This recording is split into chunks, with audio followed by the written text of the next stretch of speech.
ketika mengenal Salma, berdekatan dan jatuh cinta, Maula lebih takut pada kemarahan Salma dibanding murka Tuhan. Ia merasa pedih saat ada yang melukai Salma dibanding saat mendengar nama Tuhan diinjak-injak. Ia lebih bahagia ketika melihat senyum Salma dibanding tawa Tuhan saat memanggil-manggil untuk bersujud di telapak kakinya. Bahkan, ia memilih kehilangan Tuhan daripada harus kehilangan Salma. Bagi Maula, Salma telah menjadi ilah dan menyaingi Allahnya.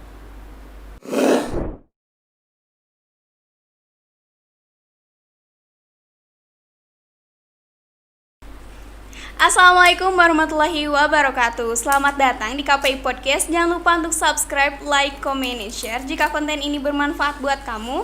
Dan jangan lupa untuk klik tombol lonceng agar kamu gak ketinggalan informasi dari kami. Bersama saya Intan Rama yang akan nemenin kamu di KPI Podcast. Obrolin aja, jangan dipendam.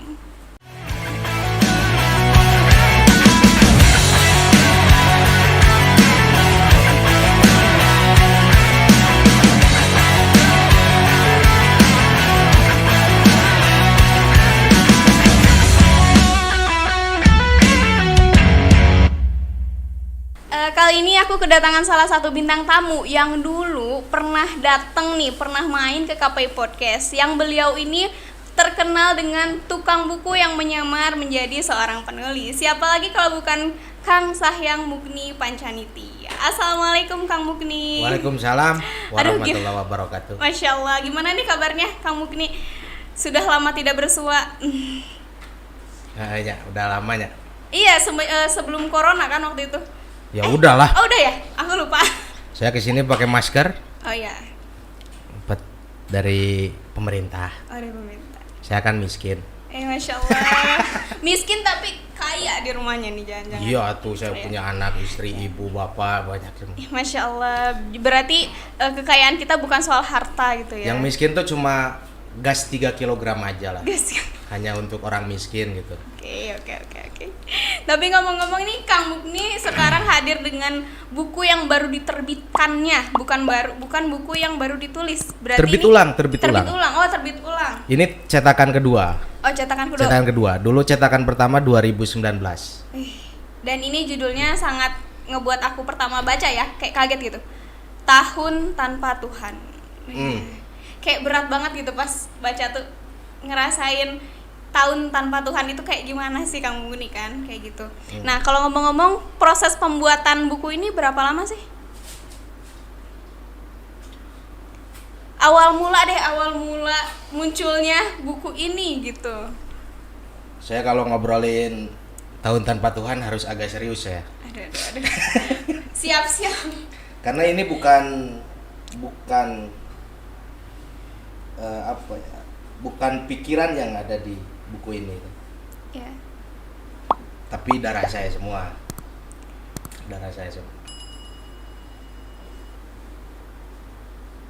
Pertama bikin novel ini tuh 2010. 10 tahun yang lalu.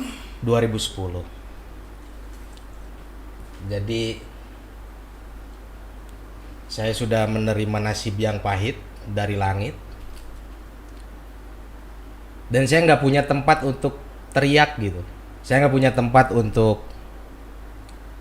ngeluh kasaha gitu. Kudu kasaha ya. Saya nggak mau ngomong ke orang, saya nggak mau ngomong ke Tuhan, saya nggak mau ngomong ke siapa-siapa. Waktu itu saya hanya punya satu pikiran. Saya ingin bicara kepada kepada kertas gitu. Saya ingin bicara sama kertas. Jadi saya selalu bilang, karena saya ingin merasakan pahit yang sepahit-pahitnya. Saya ingin merasakan duka yang seduka-dukanya. Saya ingin merasakan luka yang seluka-lukanya. Maka nasib pahit yang saya terima sebelum menulis ini ingin saya simpan di buku. Tapi pada 2010 itu saya belum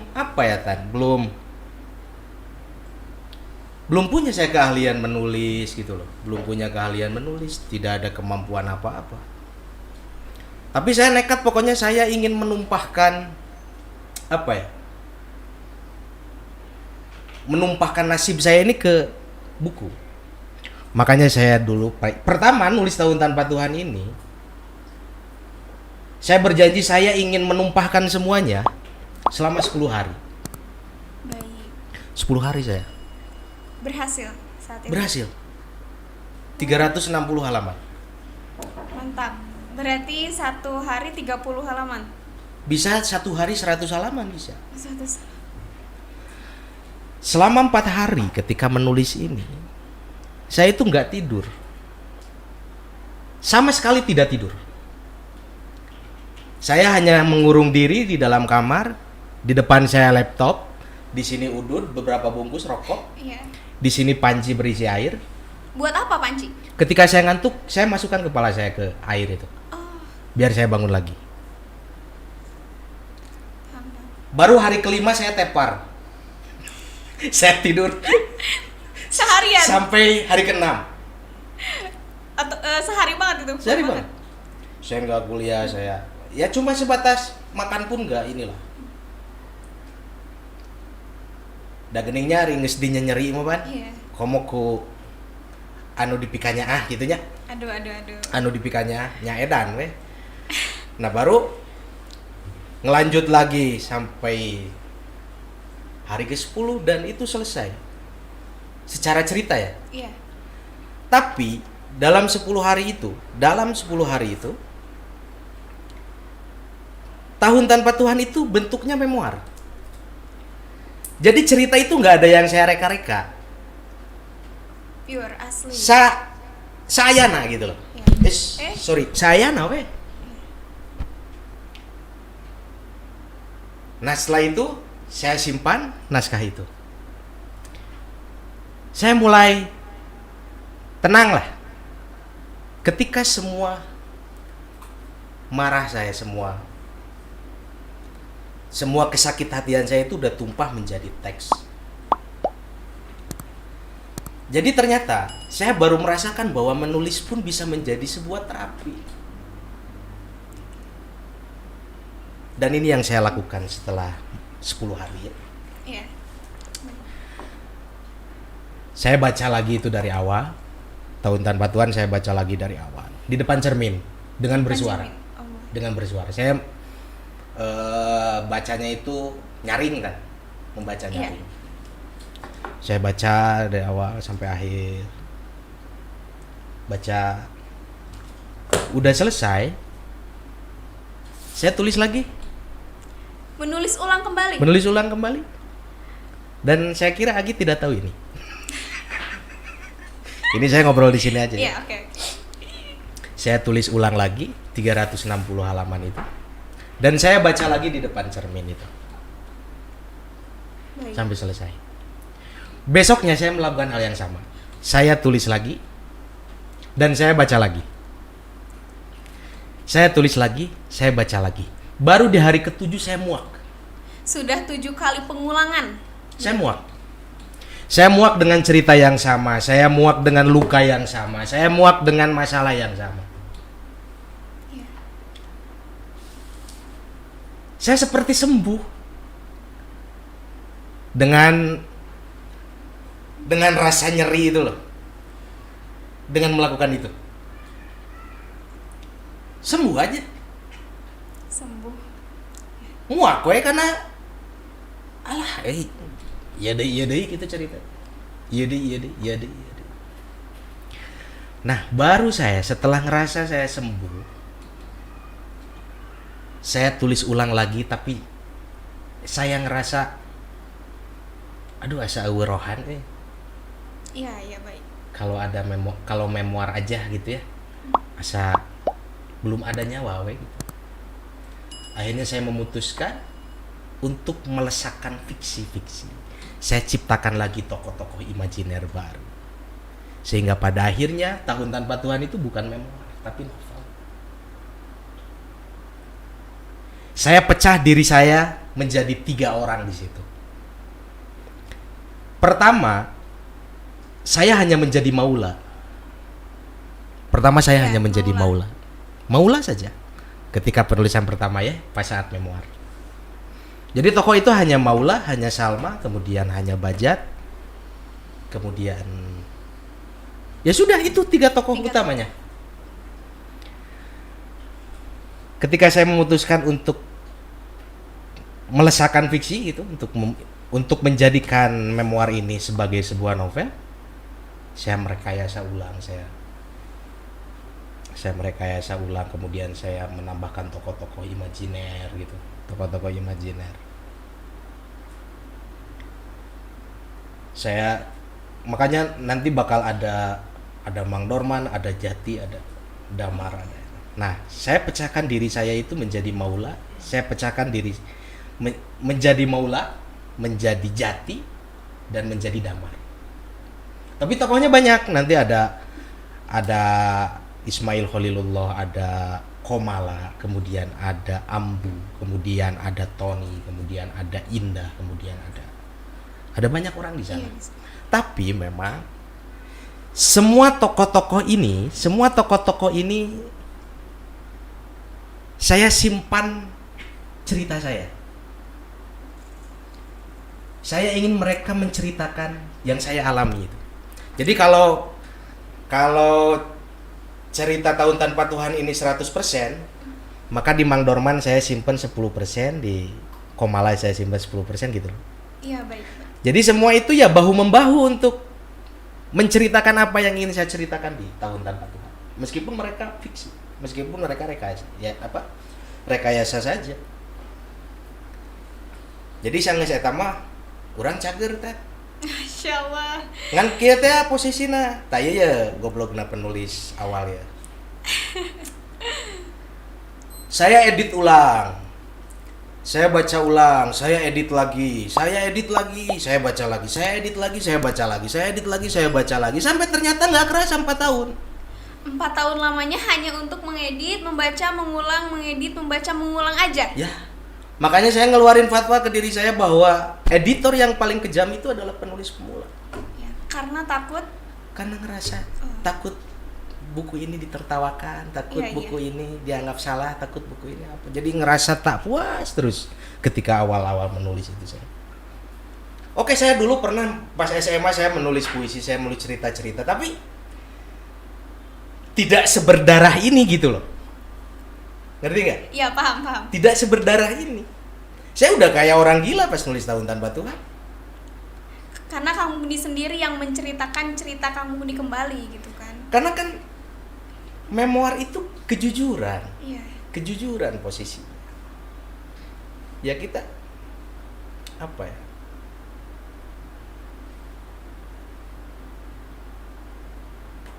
Ini aku tanpa selubung gitu. Ini aku tanpa topeng gitu. Tayaing lah. Kumamaneh wengke.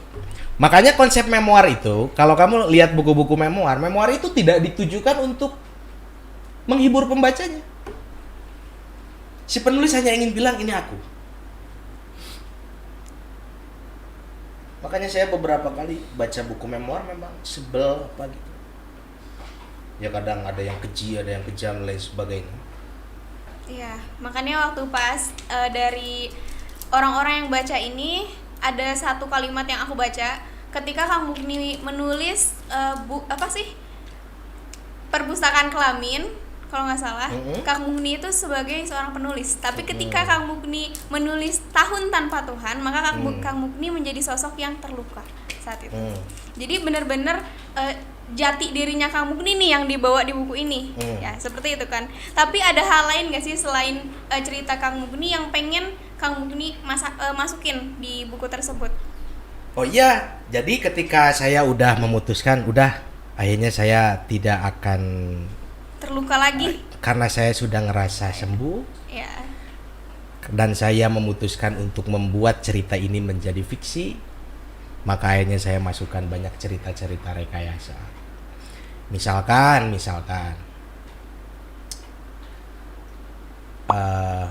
dulu kan ketika awal Tahun Tanpa Tuhan ini, ketika saya bikin awal, saya sifatnya itu subjektif saja. Iya. Saya selalu merasa diri yang Tersakiti, sedangkan Salma yang menyakiti gitu loh. Iya, iya, paham. Begitu terus saya mikirnya ketika awal nulis itu. Saya selalu merasa pihak yang dirugikan, yang dihancurkan gitu loh ketika awal. Tapi ketika saya mulai keluar dari itu, saya belajar untuk bersifat objektif. Akhirnya di sini siapa yang terluka sebenarnya? Si Maula atau Salma?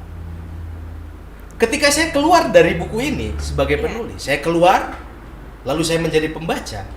Saya pikir yang paling menderita itu Salma, Ternyata. bukan si Maula. Iya. Oke, secara teks Maula, tapi saya pikir Salma ini. Karena saya jadi lebih ini. Apalagi ini kan mengalami masa inkubasi cukup lama. Iya. Masa dipendamnya itu lama. Dia dibuat 2010 tapi baru lahir 2019. Nah makanya 2014 ketika saya sudah mulai, katakan setelah Udah proses sempurna pengeditan, gitu ya? sebaik bukan sempurna tapi saya ngerasa udah cukup Udah nih, cukup. cukup nih mana teh banyak dulu diedit.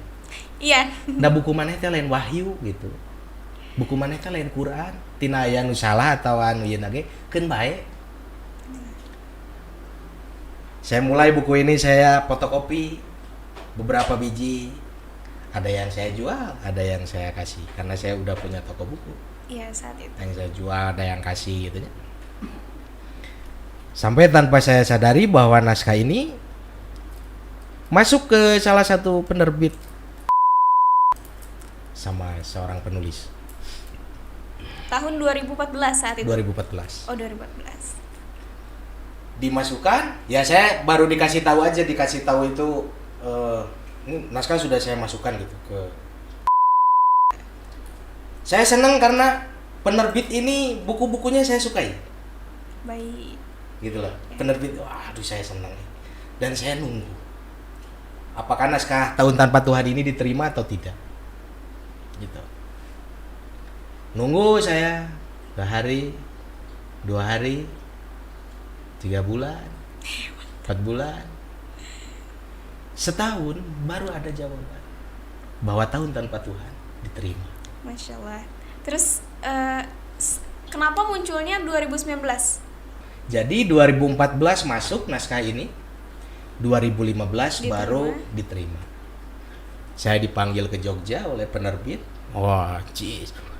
Sok gimana rasanya baru nulis diterbitin. Seneng banget lah. Kabungan nanti bedanya. Iya. Geus pokoknya nama edan lah. Edan we perasaan teh urang. Wah, kesalam ka indung teh. Oh, Pak, saya ka rek teken kontrak urang teh gitu Masya kan. Allah, teken iya, betul. kontrak. Ke Jogja saya waktu itu teken kontrak saya. Di situ ada apa ya? Saya masih ingat. Di situ di surat kontrak itu ada pernyataan bahwa buku ini akan terbit ya setelah mengalami editing lagi ya, diedit lagi dan lain sebagainya, paling telat 1 tahun dari perjanjian dibuat, berarti sekitar 2016 lah. Iya, baru akan harus terbit ya mungkin itu karena antrian yang panjang, percetakan yang banyak dan lain sebagainya. Nah, saya mulai punya rasa nyaman tuh nulis gitu loh. Saya pernah ngerasa udah enak juga ini nulis, kata saya. Sambil menunggu Tahun Tanpa Tuhan diterbitkan, Iya. saya mau bikin novel lagi. Baru yang kedua. Makanya saya bikin Perpustakaan Kelamin. Nah, Perpustakaan Kelamin itu murni ngobrolin sesuatu yang tiap hari ada dengan saya, buku. Dia novel tapi isinya tentang dunia perbukuan. Pernah ngobrol waktu itu sama Intan bahwa di sini tidak hanya cerita di Perpustakaan Kelamin ini tidak hanya cerita tentang seorang anak yang berjuang untuk membangun perpustakaan tapi dengan cara menjual kelaminnya seharga 1,5 miliar. Iya. 1,5 miliar. Tapi di sini pun akan banyak diskusi-diskusi para tokoh yang membicarakan tentang sejarah buku, tentang sejarah buku, kemudian tentang bagaimana para penulis itu menulis misalkan ya, kemudian tentang sejarah penghancuran buku. Makanya di perpustakaan Kelamin pertama itu saya lampirkan buku-buku yang pernah dilarang di Indonesia pada tahun 1968 sampai 1998. Oh, ada daftar di sana. Ada di belakang, saya simpan, dilampirkan di situ. Nah, saya 2006 17. ketika 2015 saya mulai menulis ini, Iya. dan kebetulan waktu itu saya dianugerahi oleh Allah mau punya anak. Aku ingin ngasih kado anakku itu buku. Aku ingin ngasih kado anakku buku. Aku bikin perpustakaan Kelamin. Dan perpustakaan Kelamin itu tepat 1 tahun saya bikin. Anak saya lahir, perpustakaan Kelamin selesai. Wah, bisa gitu ya? Dan anak saya itu lahir tanggal 8 September. 8 September. Hari buku terbit. Literasi Sedunia.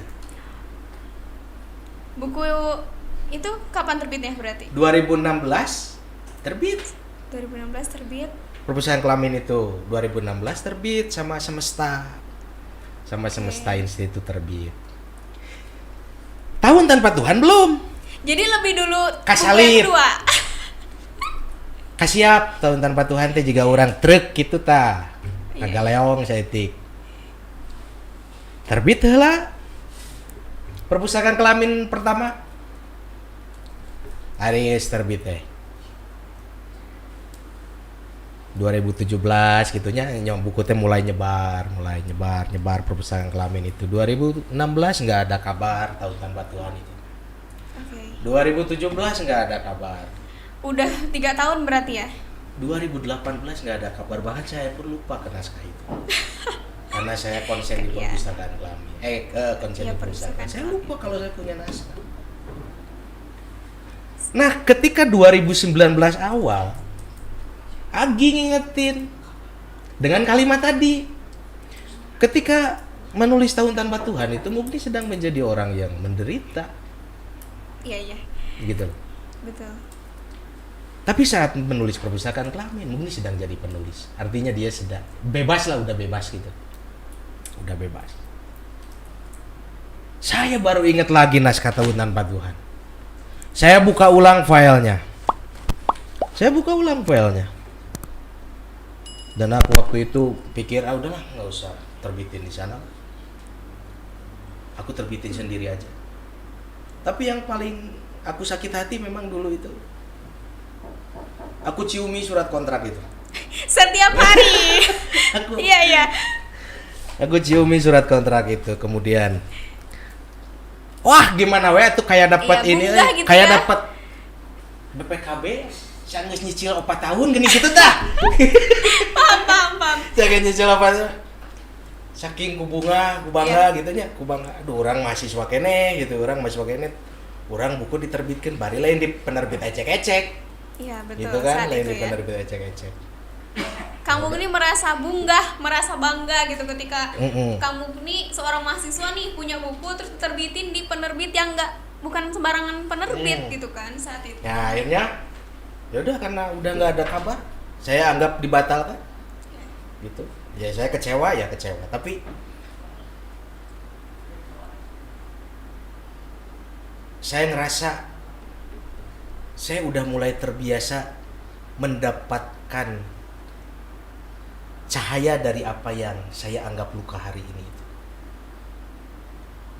Seperti tadi, andaikan dulu saya tidak punya nasib yang pahit, saya tidak akan menulis Tahun Tanpa Tuhan.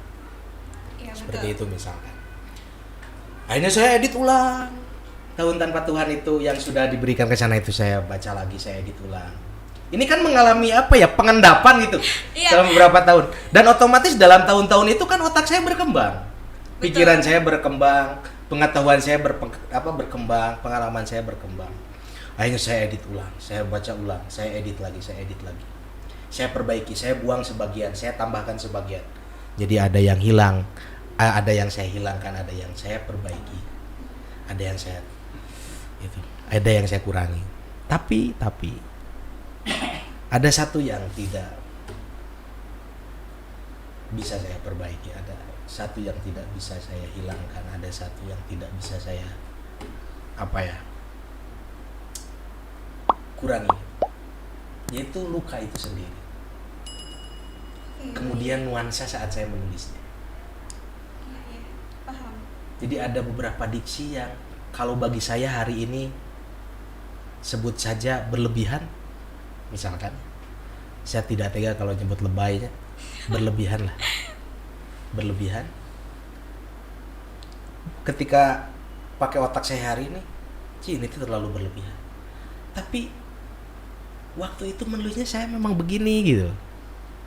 Makanya itu tadi meskipun saya perbaiki, meskipun saya tambahkan, kurangi, tapi ada yang tidak bisa dibegitukan. Kan nyeri eta itu. Luka itu sendiri gitu ya. Luka itu sendiri. Yang tidak berkurang saat itu. Kita jadi penasaran nih, gimana sih caranya kalau kita mau beli buku Tahun Tanpa Tuhan ini, kita bisa langsung cek di Instagramnya @kebulbuku ya. Dan bisa udah tersedia di toko buku Kang Mukni sendiri kalau gitu. Tentu dong, kan tentu dong. penulisnya sendiri. Kita kan, mungkin saya ingin berbagi juga begini. Saya kan tadi ada rasa marah tuh ke penerbit ya. Iya. Asa di kecewa PHP-annya gitunya. Iya, di ibaratkan kita udah diangkat setinggi gitu loh. Orang teh keur lompat di tengkas, bayangkeun sia. Keur modal dikecerik, coba.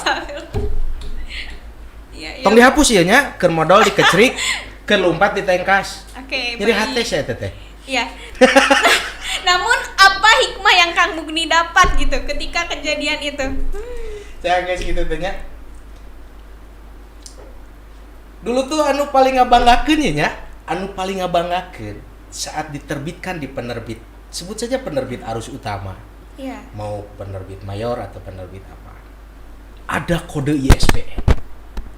Terus? Ada ISBN belakangnya ya. Iya, betul. Cis ada ISBN-an, cing teh kayak buku urang mah cing teh kitu.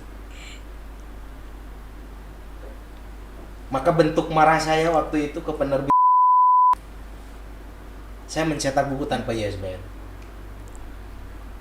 Tahun Tanpa Tuhan ini nggak ada ISBN. Bacaannya juga bukan kode ISBN, bawahnya itu nomor HP saya. Untung saya ISBN-nya bukan singkatan dari Insya Allah Barokah. Insya Allah. Baik.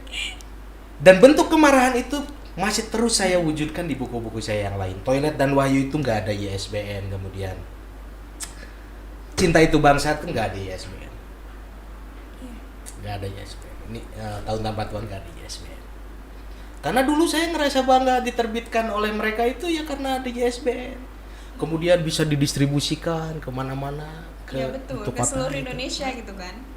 Makanya saya sekarang menjadi seorang self-publisher. Saya selain sebagai penulis, saya pun penerbit. Selain sebagai saya sekaligus penerbit, sekaligus marketing, sekaligus penjual. Nah, makanya banyak kawan-kawan yang memesan buku saya ke nomor WhatsApp saya, dikiranya itu admin. Dikiranya itu admin. Tapi ketika mereka sadar bahwa dia sedang SMS-an atau WhatsApp dengan penulisnya sendiri, ini teh sama Kang Mukninya langsung. Makanya saya suka tanya, kan misalkan Kang tolong tanda tangani ya, gitu. Oh iya, mau tanda tangan penulis atau penjual? Padahal satu orang yang sama gitu kan, beramuba nih tokohnya. Jadi bisa menjadi siapa saja. Akhirnya buku-buku, dan saya sudah merasa nyaman di. Meskipun kan saya juga enggak asal-asalan, misalkan dalam segi percetakan, dalam memilih percetakan. Kemudian saya pun selalu kok ketika saya mau menerbitkan buku, saya akan meminta beberapa kawan saya yang bisa ngeedit, bisa itu untuk membacanya, untuk memperbaikinya. Saya begitu. Enggak sama saya sendiri. Gitu, enggak sama saya sendiri. Jadi aya nama buku orang tanpa ISBN. Oke, melahirkan bakat tersendiri ya, penerbit Jadi buku. sekarang saya publisher aja, saya menerbitin buku-buku saya sendiri. Oke lah, ngomong-ngomong ada beberapa pesan terakhir atau mau yang Kang Mukni sampaikan dalam buku ini, buku Tahun Tanpa Tuhan. Pesan apa? Apa ya? Kang Mukni mau menceritakan beberapa halaman gitu misalnya yang menurut Kang Mukni kalian tuh harus tahu semua ini loh. Enggak lah, saya nggak semua orang harus tahu inilah. Oke. Ada cerita apa tuh yang harus kita rasakan gitu saat itu? Enggak, paling kayaknya saya mah mau baca sinopsis aja lah. Oke, baca sinopsis. Baik. Saya baca sinopsis Dipersilahkan. aja. Kang Mukni. Dalam dada Maula ada ledakan cinta untuk Salma. Ya, dalam dada Maula ada ledakan cinta untuk Salma. Meski selama 2 tahun hanya menjalani hubungan tanpa status, Salma dan Tuhan benar-benar bersaing dalam diri Maula. Keindahan Tuhan dan keindahan Salma terus bertanding memperebutkannya. Ketika mengenal Salma, berdekatan dan jatuh cinta, Maula lebih takut pada kemarahan Salma dibanding murka Tuhan. Ia merasa pedih saat ada yang melukai Salma dibanding saat mendengar nama Tuhan diinjak-injak. Ia lebih bahagia ketika melihat senyum Salma dibanding tawa Tuhan saat memanggil-manggil untuk bersujud di telapak kakinya. Bahkan, ia memilih kehilangan Tuhan daripada harus kehilangan Salma. Bagi Maula, Salma telah menjadi ilah dan menyaingi Allahnya. Sehingga pada banyak malam, Maula sering meneriakkan puisinya Saud Situmorang. Aku ingin mencintaimu dengan membabi buta, dengan sebotol racun yang diteguk Romeo, tanpa sanksi yang membuat kematiannya jadi puisi. Aku ingin kau mencintaiku dengan membabi buta, dengan sebilah belati yang ditikamkan Juliet ke dada sendiri yang membuatnya jadi abadi.